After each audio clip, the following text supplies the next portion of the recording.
Uh, Off the top, most people who watch this video are going to be brand new here, right? So y'all going to be asking one question. What is this YouTube investigative journalist doing sitting down with Gavin Newsom at an event with Stacey Abrams and Usher of all people? This is what I do. I got a series called Deep Dives, a series called DC Scammers, etc. on my main channel. And in that series, I talk to politicians about topics that matter to us. Things like maternal mortality in the black community. I reported on the battle for trans rights live from a protest at the Supreme Court. Hazing in black fraternities. I have the most viewed, independently produced video on all of YouTube about that topic. I also talk about scammers and do exposés and stuff like that. So none of this is new to me, is what I'm trying to say. This event specifically was a collaboration between Live Nation Urban, Social Curiosity Lab, and Double Tap Education Fund. Live Nation Urban works with more than 15,000 black and brown creators. The Double Tap Education Fund obviously provides the resources to host events like this in the first place, and the programming, meaning the creator brunch and the interviews and all that type of stuff, that comes from Social Curiosity Lab. So that brings me to why we're doing this interview. First and foremost, this is a likely frontrunner in the 2028 presidential election if he decides to run. I do ask him that question in the interview, so stay tuned. And it's important for me to present the information to my audience in as unadulterated a form as possible. You're not going to see an interview like this anywhere else in the mainstream media because influencers are not allowed to do this. I'm going to be fact checking Governor Newsom on a regular basis in this interview. I'll be interjecting with information I found, with research, with other interviews he's done.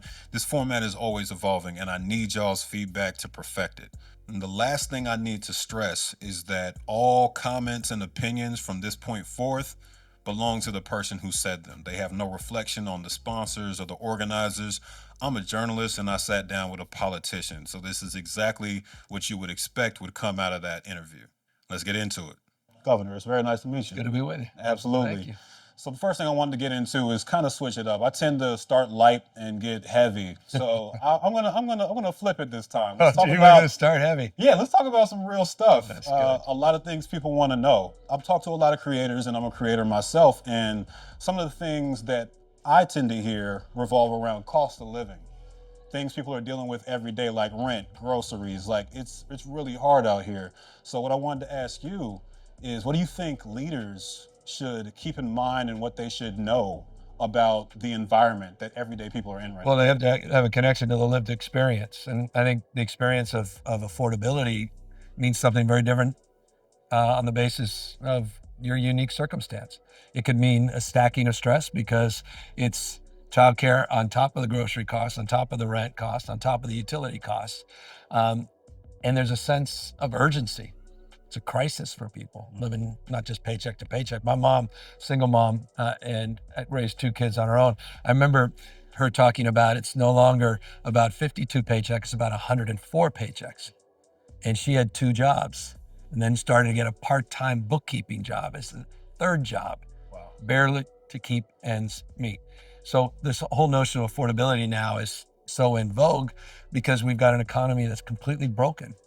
And has been for decades and decades. This is true, depending on how you define economic prosperity. The way I take it to mean is general well-being. Real wages, adjusted for inflation, grew at similar rates for all residents across the income distribution through the late 1970s. After that, real income stagnated for everybody in the bottom 50%. So most of us, even as they continue to increase for people in the top 10%. That never really stopped. Shout out to Reaganomics and everybody trying to bring it back right now. And the most difficult thing for us to admit, for me and others, is Trump understood that. Right. And he exploited the hell out of it. 100%. And that's why he's president of the United States. Yeah. Bernie's always understood it on the left. Yeah. And so the question is, what are we going to do about it? The systemic issues that are allowing a 30-year-old, for the first time in American history, a 30-year-old living today is doing worse than their parents. This claim is based on a study conducted in 2016, led by Ray Shetty at Stanford. The study asserted that, quote, rates of absolute mobility have fallen from approximately 90% for children born in 1940 to 50% for children born in the 1980s. This chart from 2023 seems to contradict that, since median wealth has shot up among people 25 to 39 years old to levels we haven't seen in decades. It doesn't, though, because all these other charts, from labor force participation and young men dropping, cost of goods and services increasing, debt increasing, housing prices increasing, etc., all indicate that the governor's probably right about this one. That's code red. That's Yes. the American dream in peril. So to say and identify a problem is not to solve it. So what are we doing? In California, we have the most significant rent control protections at scale of any state in the country. True, with caveats. California has the strongest rent control at 5%, thanks to the 2019 Tenant Protection Act.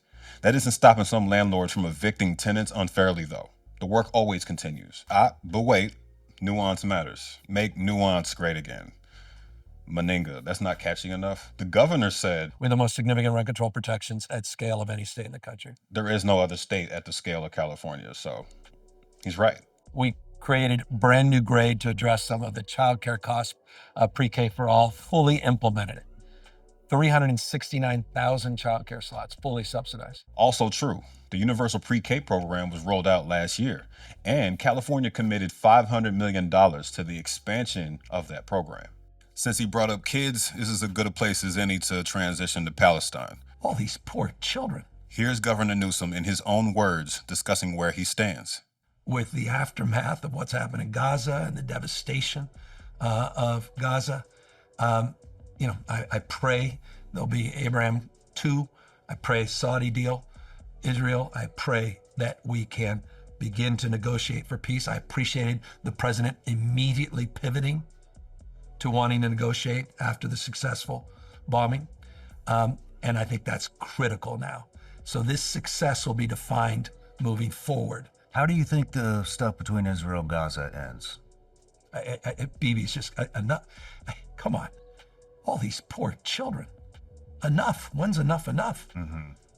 I mean, Hamas. I flew out there. One of the first flights in. Had to get to Cyprus. Could barely get out of Israel. Flew in to meet with Bibi. Met with the president just weeks after October 7th. Sent a field hospital. Deep reverence for the state of Israel and Israeli people. My family married a lot of Jewish family.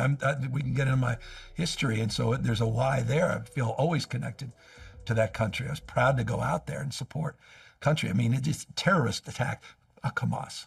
Mm-hmm. But Jesus, I mean, look at these children, starving. This is a very useful website called Track AIPAC. AIPAC is the pro-Israel lobby, and it basically keeps track of the donations that come to or from the Israel lobby to our politicians. There's nothing to track on the federal level, and besides a $500 civic donation back when he was running for mayor, he hasn't given any money to the AIPAC lobby either. We're doing $11 insulin. We created our own insulin to address medical costs, not subsidizing costs, reducing costs. We're focused on wages, the highest minimum wage in America.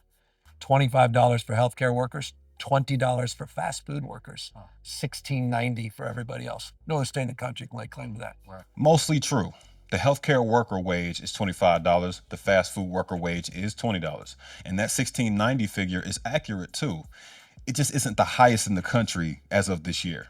Connecticut, Washington State, DC, and New York got the edge in 2026. Some of them got $17. And then I'm dealing with the issue that explains more things in more ways on more days about what's wrong with my state. And that's the cost of housing. Mm-hmm. Because we're as dumb as we want to be because we haven't built enough housing. And so we have done some smash mouth, once in a generation reforms to finally break through all the regulatory problems so we can build more damn housing at all income levels. But it all can't happen fast enough. And that's the great struggle. Governor Newsom mentions regulatory problems here, and I'll add some specificity. One of the laws that repeatedly got in the way of more housing being built is the California Environmental Quality Act. That act requires state and local governments to study and publicize the likely environmental impact of any decisions they make. That includes the permitting of new housing. So basically, urban housing developments, with some exceptions, aren't subject to that environmental law anymore. There's more details here. Read the article in the description for more. Now, famously, Governor Gavin Newsom has pushed back against a proposal to tax billionaires 5% one time only in 2026 in order to help fund discrepancies within their healthcare system. I'll let him explain why in his own words. It's a badly drafted effort. It's already had an outsized impact on the state. A new billionaire tax in California, still a non-starter for Governor Gavin Newsom. He made this clear at a press conference in San Francisco Friday. It does not support our public educators, does not support our teachers and counselors, our librarians. It doesn't support our first responders and firefighters. It doesn't support the general fund. Billionaires are apparently bowing out of California based on the threat of this landing on the ballot. Venture capitalist Chamath Palihapitiya has claimed $1 trillion in wealth has left the state. He posted on X, in part, California is doomed unless our political leaders step up quickly. Yeah, I don't know if we should be leaning on venture capitalists and former senior execs at Facebook as far as what's best for the state, much less the country. California does currently tax the wealthiest Americans at the highest rate of any given state. That being said, 5% is a rounding error. I don't see why that's such a big deal and why that would chase the wealthy out of the state, which is the current argument from a lot of people on that side. Democratic socialists like Zohran Mamdani, Bernie Sanders, they've already proven that this is a workable proposal and that you can win with those kind of proposals on the table in Zohran's case. It's also important for me to note that organizations like the Tax Foundation think this bill is poorly drafted and that it would end up in more than a 5% tax for these billionaires. That study and all the reasons they list that this is the case is in the description as well. He famously broke with the Democrats, even in his home state, over whether they should break up the PG&E monopoly. That's the energy company, Pacific Gas and Electric. That monopoly has been accused of spiking energy prices in California and causing wildfires, things like that. There was a bankruptcy. It's messy, but he's gotten some criticism for refusing to get on board with that breakup. I'm glad to hear about some of these tangible actions that are taking place in your home state. And one thing that I've heard a lot of is, well, things I've seen in practice is that creators, artists, we tend to have our finger on the pulse as far as what's happening on the street, even before leaders get that information. So like, to you, what can leaders do better to like get closer to the ground and tap into what we're experiencing? Well, you know, as you're saying this and just rushed right through my mind, I'll never forget when I was mayor, we're going through some tough macroeconomic times that was impacting San Francisco. And I remember increasing one budget. It was the arts budget, the Arts Commission. Literally, I vividly remember people like, what the hell are you doing? Yeah. And they said, why are you? I said, because this is about economic recovery. Community, if we can't save the creative community, the diversity, the vibrancy, the culture, just the energy that it defines, I mean, truly community-based. Yeah. Then we're never going to make an economic recovery. And the community that was most impacted, the nonprofits and all that ecosystem, those small businesses that define that, were at peril. And so we made a big investment in that space. And I just think, look, connecting to that, I have a mayoral mindset. Sure. That's right. Newsom was the mayor of San Francisco from 2004 to 2011. The youngest mayor elected in a century, actually. And he did a lot of things involving various arts budgets, just like his years as governor. Sometimes that involved allocating money towards arts when it wasn't popular. And it also included cutting funding for the arts when it also wasn't popular. Granted, he cited Trump's tariffs in the slashing of this 2025 Performing Arts Center funding to the tune of $11.5 million. And said he'd push for housing and other causes instead. I think his actions reflect a passion for the arts, at least so far.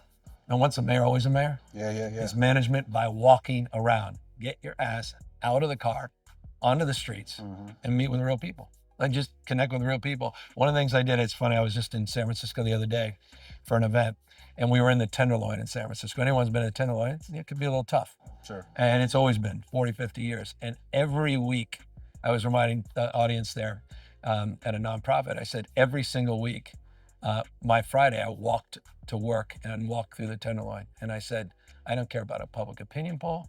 I knew exactly how I was doing. Yeah. On the basis of that hour and a half. You could feel it. Moving like 8 blocks and just how quickly am I moving? How slow am I moving? How pissed people are, happy, sad, infuriated. Yeah. And I just think that's so important. I think the hardest part for elected officials, particularly when they become governors and, all the federal folks, is they get further and further removed, Absolutely. man. And so you've just got to work hard to get back on the streets, so to speak. I have some more stuff to say, so different shirt. Support the Innocence Project, by the way. Get you one of these. Governor Newsom very famously hit the streets in August of 2024 with a TV crew to clear out some homeless encampments. In Robin Epley from the Sacramento Bee's opinion, this was a terrible PR move. In my personal opinion, this was a terrible PR move and also a bad move for the unhoused population in general. The governor's net worth exceeds the tens of millions estimated, and to be seen clearing out poor people's possessions is not a good look. The Los Angeles Times wrote about it and said that his hardline approach, aka being reactionary on homelessness, is a good thing. I'll put both of those articles in the description for y'all to read and make up your own minds. This part of the LA Times article is specifically important. Quote, as a young San Francisco supervisor, Newsom successfully pushed an overhaul to the system via a local ballot measure called Care, Not Cash, end quote. It promised to stop giving unhoused people cash and gave them beds and services instead. The argument for this was that they spent cash on drugs and alcohol. Homelessness did drop by 25% in San Francisco, with chronic homelessness decreasing by 72%, at least those are the official numbers. But today, both types of homelessness in the city are only a fraction below levels seen in the early 2000s. And this article was written in 2024 when that happened. While we're on the topic of street level issues, I would be extremely tripping if I didn't bring up the governor's recent comments on a CNN interview about being more culturally normal in the Democratic Party. No doubt that the Democratic Party needs to be, dare I say, more culturally normal. I believe that. Less prone to spending disproportionate amount of time on pronouns, identity, politics. There's been a lot of pushback all over the internet about this and pro-queer outlets about this, like LGBTQ Nation. I read that article earlier today. And I'm a very frequent supporter of queer rights, trans rights, the entire community's rights to advocate for themselves, have health care, be human beings like the rest of us, right? I'm going to deliver my critique based on how the governor defended it. He said that diversity is their greatest strength in California and that they don't tolerate their diversity, they celebrate their diversity. He emphasized that 27% in the state are foreign born and that they practice pluralism, and he's proud of that. The governor argued that Democrats needed to understand where they went wrong in order to gain back power in the House, Senate, and eventually the White House. And also emphasized that you need to fight back against Trumpism, something he'll touch on later in this interview. Here's the point that the I've Had It podcast was making in their video that's been overlooked here, and the point that I'm going to double down on. People on the right, or people in the center who are not a fan of queer people and don't support them, don't like pronouns, etc., they're not going to vote for anybody in the Democratic Party in the first place. But they're definitely not going to change their vote based on this issue.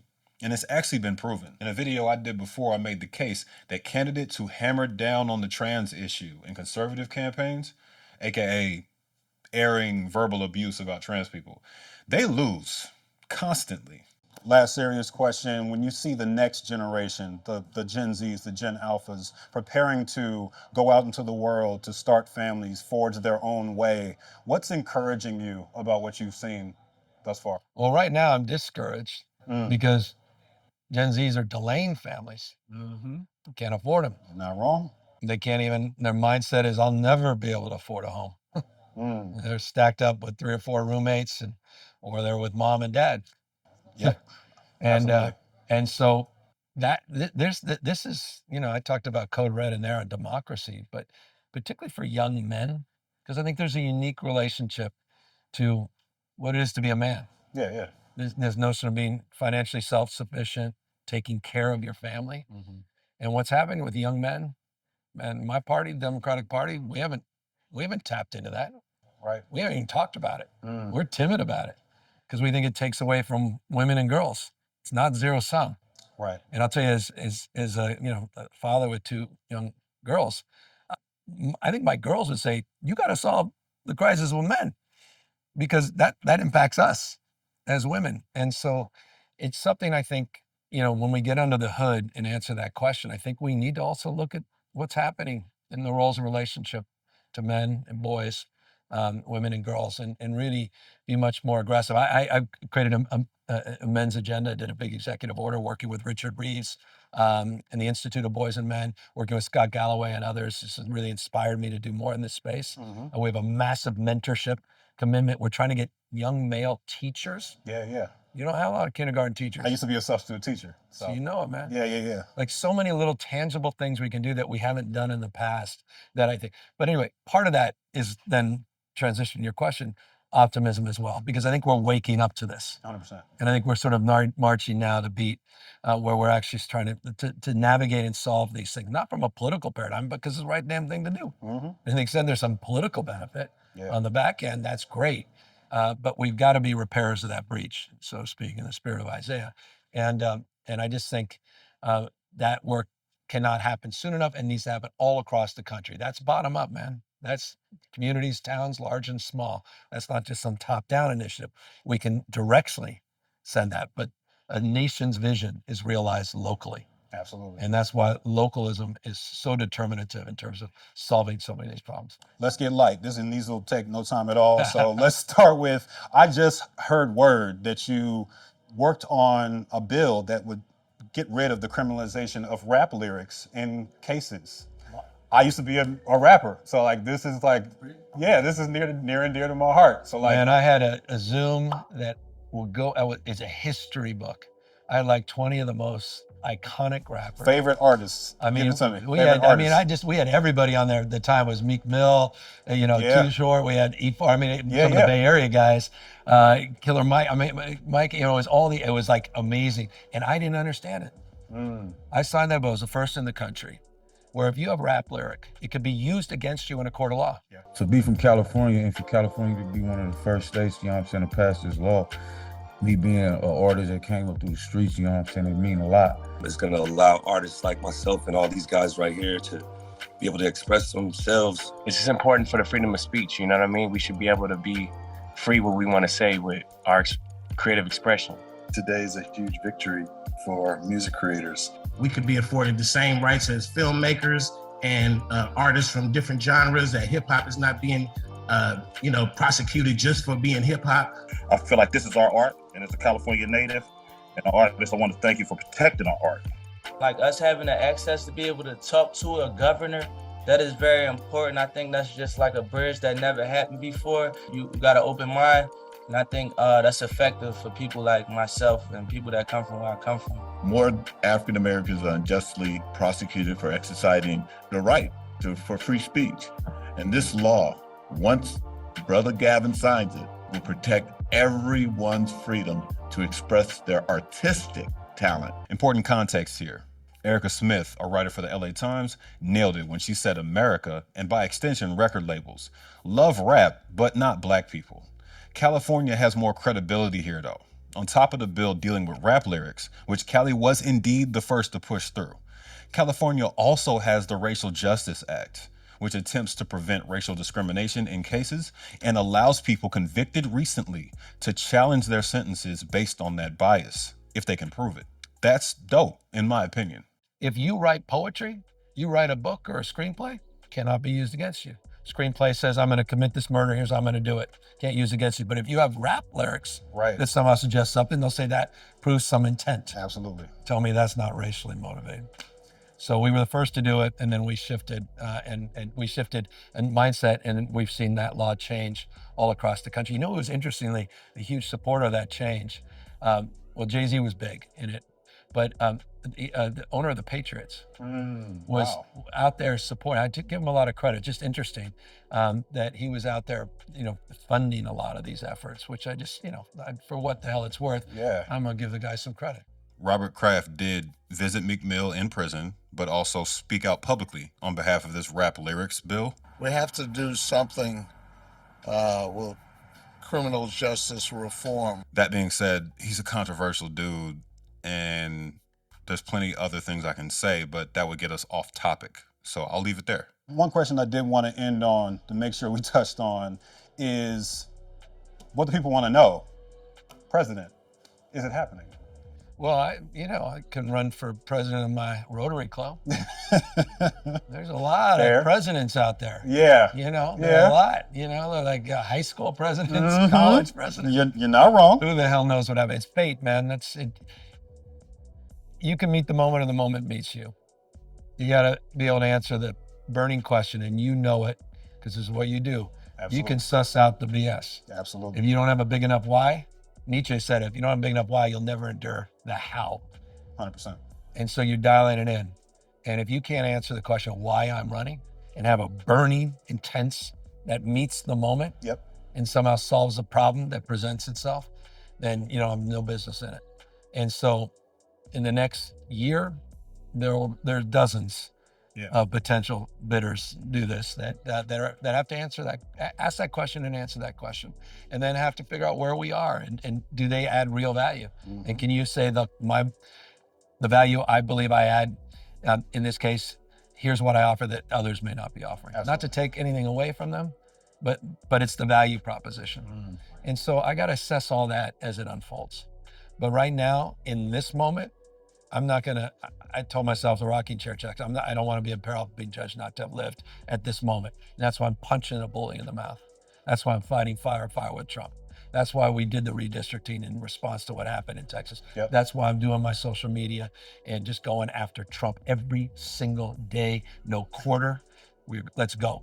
And we're flooding the zone. And they're not used to that. Yeah. He's not used to being, episodically people will do that. They'll do a little tweet and they'll run away. Yeah. Then we're going over and over and over and No letting over and up. over and over and over again. Okay. Because I just think this moment demands it, or we're going to lose our country, we're going to lose our democracy. Not wrong. I said it in there. He's rewriting history. He's censoring historic facts, like literally rewriting history.